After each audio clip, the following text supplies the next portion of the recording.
Hello friends, welcome to career study. आज हम लेकर आए हैं एसएसबी के लिए पीपीडीटी के लिए फर्स्ट स्टोरी। तो picture perception and discussion test के लिए हमने आज से यहाँ पर स्टोरीज जो हैं अपलोड करना स्टार्ट कर दी हैं। ये हमारी पहली स्टोरी है। तो आज से हम डेली जो है डेली या हर दूसरे तीसरे दिन स्टोरीज अपलोड करते रहेंगे और हम कोशिश करेंगे कि 30 से 50 तक आपको स्टोरीज प्रोवाइड करें ताकि आपकी अच्छी प्रैक्टिस हो जाए। और आपको पता ही होगा, हमने आपकी अपनी पिछली वीडियो में भी बताया था कि एसएसबी में सबसे इम्पोर्टेंट जो आता है वो स्टोरी राइटिंग ही है, क्योंकि यहाँ से ही आपका मैक्सिमम जो है वो इसी पर डिपेंड करता है।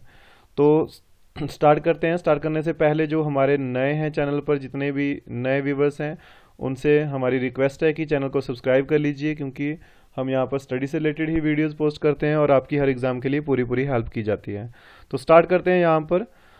तो पीपीडीटी के लिए हम थोड़ा आपको पहले बता दें कि पीपीडीटी में क्या होता है। आपको एक पिक्चर दिखाई जाती है 30 सेकंड के लिए। पिक्चर बिल्कुल ब्लर होती है। उस पिक्चर में से आपने ऑब्जर्व करना होता है कि उसमें कितने करेक्टर्स हैं, उनका जेंडर क्या है, उनकी एज कितनी है, उनका मूड किस तरह का है, और उस जो पिक्चर आपको दिखाई जाएगी उसमें से क्या आउटकम निकल रही है, ये सारा आपने ऑब्जर्व करना होता है। और उसके बाद आपको 4 मिनट दिए जाते हैं स्टोरी लिखने के लिए। उसके बाद डिस्कशन होती है। तो ये प्रोसीजर रहता है। तो सबसे पहले हम जो आज की हमारी पिक्चर है वो लेकर आए हैं। तो इस तरह की पिक्चर दिखाई जाती है आपको, जैसे ये है। तो आपको 30 सेकंड के लिए इसको ऑब्जर्व करना होता है। तो आप अपने हिसाब से इसको ऑब्जर्व कर लीजिए कि आप क्या इससे स्टोरी बना सकते हो और आपको किस तरह की स्टोरी लगती है। और अभी हम यहाँ पर आपको इसी पिक्चर की 2 स्टोरीज दे रहे हैं, मतलब बेस्ट जो हमें लग रही है कि अच्छी स्टोरी है, वो 2 स्टोरीज प्रोवाइड करवा रहे हैं एक ही पिक्चर पर। बाकी अगर आपको लगता है इससे भी अच्छी कोई स्टोरी आपके पास है तो आप कमेंट में ज़रूर लिखिए उस स्टोरी को। इससे आपकी प्रैक्टिस भी हो जाएगी और बाकी जो व्यूवर्स हैं उनको भी हेल्प मिल जाएगी। तो यहाँ से हमें क्या दिख रहा है कि एक बॉय है ये, और एज नियरली यही कोई लगभग 80 से 20 ईयर्स की होगी। और सामने एक ट्रेन आ रही है रेलवे ट्रैक पर। और जो ये एरिया है लगभग ये लग रहा है कि पहाड़ी एरिया है। तो ये ही यहाँ से हम ऑब्जर्व कर रहे हैं। तो ये हमने ऑब्जर्व किया। तो आपको शीट दी जाती है। शीट में एक बॉक्स बना होता है। बॉक्स में आपको ये चीज़ें लिखनी होती हैं। तो बॉक्स में आपने क्या लिखना है, जैसे वहाँ पर लिखा होगा। तो करेक्टर्स कितने हैं, करेक्टर इसमें सिर्फ 1 ही करेक्टर है। जेंडर क्या है, जेंडर जो करेक्टर है उसका मेल है। एंड एज जो है वो 18 से 20 है, सॉरी 80 से नहीं, 18 से 20 ईयर्स लग रही है।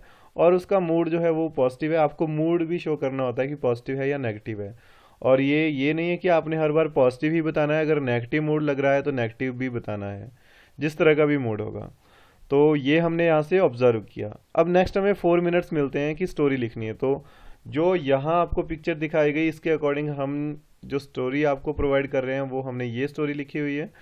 तो स्टोरी है Ravi is a boy who is in his final year of graduation, and after completing his graduation his aim is to join in army.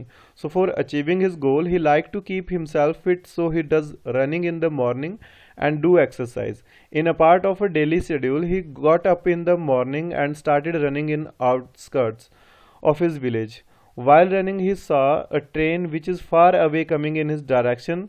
Then he came across a thought that he should also serve his country like the train is doing by making the passenger reach their destination without any greed and with full responsibilities.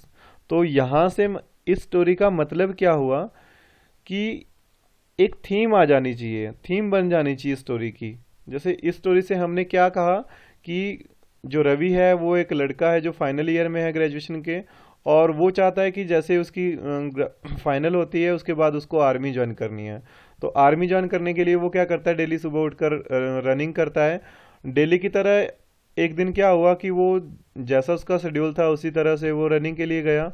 और running करने के लिए जैसे ही वो गया उसने एक train को देखा सामने से आते हुए।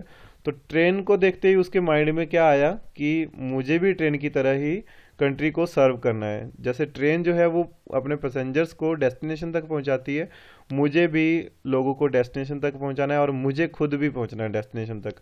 और ट्रेन का जैसे कोई ग्रीड नहीं होती उसी तरह से मुझे भी विदाउट ग्रीडी जो है अपनी सर्विसेज देनी है कंट्री के लिए। तो ये स्टोरी यहाँ से हम एक थीम बन गई कि वो एक तरह से कंट्री के लिए सोच रहा है कि हाँ मैंने यहाँ से ज्वाइन करना है, सर्व करना है कंट्री को, तो ये थीम आ गई सामने।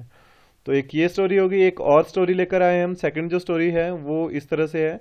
सूरज hailed from a very small village located in Maharashtra and wanted to join army. Every morning he used to run along the railway track for his physical exercise. One day when he saw running along the tracks, he saw some of the wooden blocks were displaced and the track uprooted due to yesterday's storm. He immediately rushed to the station and informed it to station master about the scene, thereby saving lives of peoples.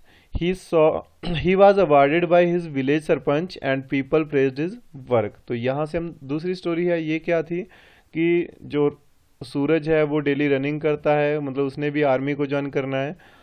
और ये जो daily running करता है, एक दिन उसने क्या देखा कि ट्रेन भी आने वाली है या ट्रेन आ चुकी है, मतलब जो भी आपने वहाँ पर शो करना है। इसमें जैसे सामने दिखाई दे रहा था कि ट्रेन आ रही है, तो आप थोड़ा और क्विक इसको कर सकते हो कि ट्रेन आ रही थी, उसने देखा कि जो पिछले दिन ही बारिश हुई थी उसकी वजह से जो ट्रैक है वो ब्लॉक हो चुका है। तो उसने क्या किया, रेलवे स्टेशन पर गया जल्दी से और उसने क्या किया, स्टेशन मास्टर को इन्फॉर्म कर दिया, जिससे जो है काफ़ी लाइव्स जो हैं वो बच गई। और उसको विलेज सरपंच ने, जो आपने फाइनल आउटकम देनी होती है उसमें आपने कुछ अच्छी उसकी आउटकम देनी होती है, तो सरपंच ने उसको अवार्ड दिया एंड लोगों ने उसके वर्किंग को प्रेज किया। तो ये हमारी फर्स्ट वीडियो थी डिस्कशन टेस्ट के लिए, मतलब जो आपने डिस्कशन टेस्ट हो गया। और इंडिविजुअल नरेशन है वो अभी हम नहीं कर रहे हैं, अभी जस्ट हम आपको स्टोरी बता रहे हैं कि स्टोरी में आपका क्या मोटिव होना चाहिए, क्या आपने लिखना है। तो डिस्कशन टेस्ट एंड जो इंडिविजुअल नरेशन है उसके लिए हम बाद में आपको प्रैक्टिस करवाते हैं। अभी आप सिर्फ स्टोरी पर फोकस कीजिए और हर स्टोरी को अच्छे से तैयार कर लीजिए, लिख लीजिए अपने पास। और अगर आपके पास कोई और स्टोरी है तो कमेंट में ज़रूर लिखिए। तो अभी नेक्स्ट टाइम मिलते हैं नेक्स्ट वीडियो के साथ। Thank you.